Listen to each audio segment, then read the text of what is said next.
কিরে কেবলই না অনেকজন ছিল আর হে কেরা বুঝলাম না। আর এখন আবার কোনে গেল? আর ওরা দুজনে বা কোনে গেল বন্ধু? বুঝলাম না। এই সকাল সকালে ছাদে কান্নাকাটি করতেছে কেরা? দুধ মরছে নাকি?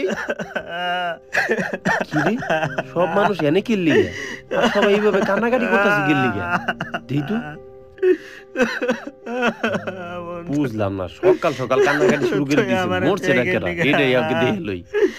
এই তোরা দাঁড়াই রইছস কে? কেরা মরছে? সবাই কান্নাকাটি করতেছে। আমি মরলাম কেমনে? কিন্তু বন্ধু ও মারা গেল কিভাবে? আরে আঙ্কেল, কালকে রাতে আড্ডা দেওয়ার সময় ও হঠাৎ করে বলতেছিল ওর বুকে নাকি ব্যথা। তারপর সকালে উইটা দেখি ও আর আমাদের মাঝে নাই। দেখ বন্ধু, ওর তো ভালো রাখা যাবে না। চল ওর দাফনের ব্যবস্থা করি। আঙ্কেল তাড়াতাড়ি দাফনের ব্যবস্থা করেন, নাহলে এইভাবে পড়ে থাকলে ওর কষ্ট আরো বাড়বো। কিরে বন্ধু, আমি কি সত্যি মরে গেছি? কিরে তোর আমার কথা শুনতেছস না? কিরে হায় হায়, তাইলে আমি মরে গেলাম। সবাই আমারে রাইকে চলে গেল, তাইলে কি আমি সত্যি মরে গেছি?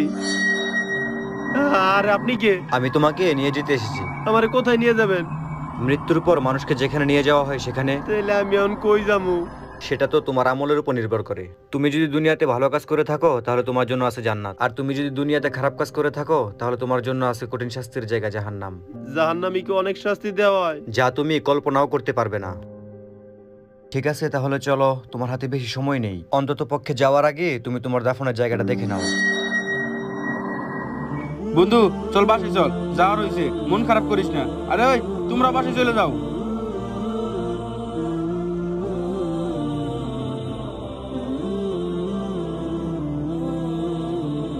ঠিক আছে চলো, এখন তোমার যাওয়ার সময় হয়ে গেছে। আমি কি যাওয়ার আগে আমার সব বন্ধুগুলাকে একবার দেখা করতে পারুম না? দেখা করতে চাও তাই না? ঠিক আছে চলো। কি রে তুই এখন কামদাছস? তোর লিগে তো বেটা ভালো হইছে, তোর টিভি না আর কেউ খাইবো না। এই তুমি এগুলা কি কও? আরে বেটা ওর বাপে তো বিশাল বড় লোক, 3 দিন পর খরচ করবো। এই পর্যন্ত তোর দাদা খাইছে না, খরচের মধ্যে খায় সব পুষায়নি। এই তুমি এগুলা কি কও? আবল তাবল কথা। এই এগুলা কোয়া ঠিক না। তুমি থাকো, আমি গেলাম। কি রে বুঝলাম না, এত কষ্ট পেয়ে কি হইব? 3 দিন পর খালি খামু আর খামু। এই হলো তোমার সবথেকে ভালো বন্ধু? আরে ও একটু খাউন পাগল আর কি। আচ্ছা যাই হোক, ওর থেকেও একটা ভালো বন্ধু আছে, লন আমরা ওর কাছে যাই। যাক ভাই, আপনি তো 1 মাস ঘোরা পর হইলেও তাও গাড়িটা কিনলেন। আমি কোনোদিন ভাবা পারি নাই যে আপনি গাড়িটা কিনা পারবেন। ও ভাই, অনেক কষ্টের পরে গাড়িটা কিনলাম। আমি না শুনলাম আপনার আজকে নাকি বলে একটা বন্ধু মারা গেছে, আর আপনি আজকে গাড়ি কিনতে আইলেন। ওই মেয়ে ওর কথা বাদ দেনছে, ও মারা গেছে দেখে গাড়িটা কিনতে পারতাছি। মানে? আরে ভাই, ওর বাপের হলো অনেক টাকা, ও সারাদিন টুটু করে ঘুরতো আর রাত ভরে খালি উল্টা পাল্টা নেশা করতো, আর আমার দিয়ে তো সব কাম করাইতো। ও রাইতে যখন নেশা করে ঘুমাইতো না, ওর টাকা আমি মেরে দিতাম। আর হালে এত বুধাই, ওর টের কোনো হিসাবই রাখতো না। যাক মইরা ভালোই হয়েছে, ও যেরকম বন্ধুগুলা পালছে এরকম। ওই ভাই আপনি তো কথা কইন না, তো আপনার টাকাটা রাখেন। তাইলে এর লিগে সব কাম করার আগেই করতো। এই হলো তোমার সবথেকে ভালো বন্ধু, আর তুমি এদের সাথে সারাদিন ঘুরতা? আচ্ছা ওই যে তোমার কবরের পাশে একটা ছেলে ছিল, ও কি তোমার বন্ধু? হ বন্ধুই। আচ্ছা ঠিক আছে চলো, তার অবস্থাও দেখি। কিরে তুই কই থেকে আইলি? তোর তো আর নামাজের সময় না, আর তোর মন খারাপ কে?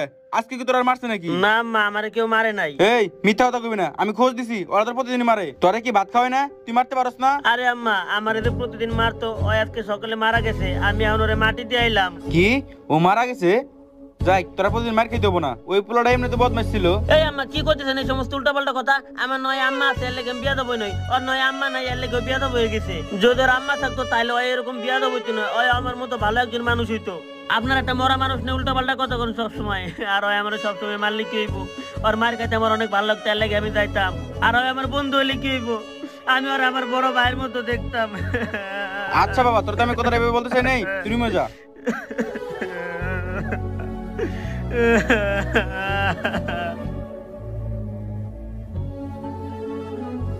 আমার সাথে আসো। বুঝতে পারছি তোমার মন খারাপ হওয়ার কারণ। তুমি দুনিয়াতে অনেক বাজেভাবে চলাফেরা করছো, যাদের সাথে ভালো ব্যবহার করা দরকার ছিল তাদের সাথে খারাপ ব্যবহার করছো।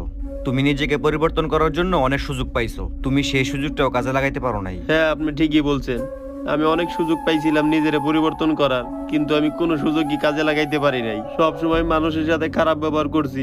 কিন্তু এই শেষে আমার নিজের ভিতরে আফসোস বোধটা ঠিকই হইতেছে, কিন্তু আমার কাছে সেই সুযোগটা পর্যন্ত আর নাই। হয়তো তোমার কাছে সেই সুযোগটা ছিল না, কিন্তু তোমার কাছে এখনো মাপ চাওয়ার মতো সুযোগ আছে। আর আল্লাহ তাআলার কাছে মাপ চাইলে আল্লাহ অবশ্যই মাফ করে দেয়। আচ্ছা ঠিক আছে, তাহলে আপনি থাকেন, আমি একটা জায়গায় যাবো। কই যাইতেছো তুমি? আমার যে জায়গা আর অনেক আগে যাওয়ার দরকার ছিল ওই জায়গায় যাইতেছি আমি, আপনি থাকেন।